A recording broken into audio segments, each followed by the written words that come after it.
Assalamualaikum warahmatullahi wabarakatuh. Halo semuanya.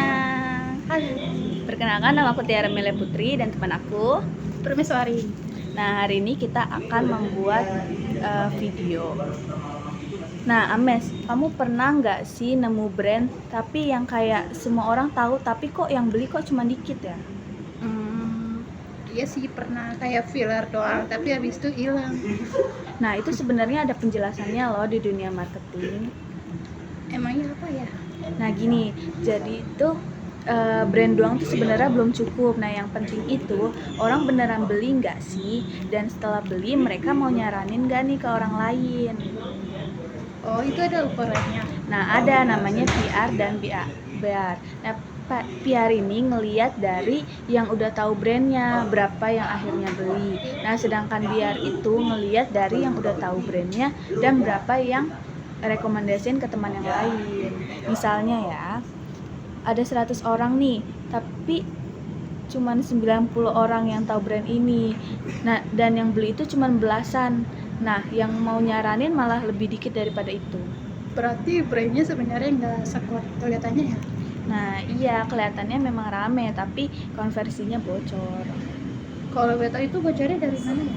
Nah, biasanya dari perjalanan orang lain, jadi tahu, tertarik, kepo, beli, dan akhirnya nyaranin ke orang lain. Nah, kalau misalnya orang tahu nih tapi nggak tertarik, berarti brandnya nggak punya daya tariknya. Kayak nggak punya karakter gitu ya?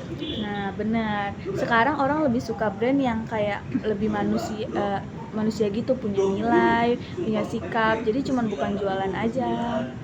Terus kalau udah tertarik tapi nggak nyari infonya itu gimana ya? Nah, berarti dia nggak cukup kepo sama brandnya. Bisa jadi kontennya cuman nggak memancing rasa penasaran gitu.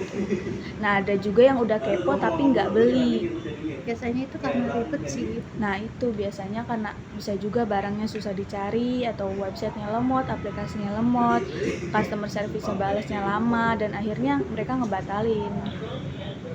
Terus ya bikin orang mau nyaranin itu.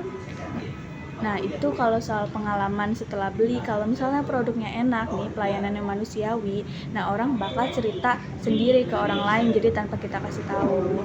Jadi sebenarnya marketing itu bukan soal bikin barang jadi tahu aja, tapi bisa bikin orang mau beli dan ngomongin tentang brand kita. Berarti part sama bar itu buat ngukur marketing kita benar pecah apa enggak. Nah, betul banget nih. Nah, bagi teman-teman semua, brand apa sih yang terkenal tapi sebenarnya gagal bikin orang royal? Tulis komentar di bawah ya. Sekian video dari kami. Assalamualaikum warahmatullahi wabarakatuh. Bye-bye.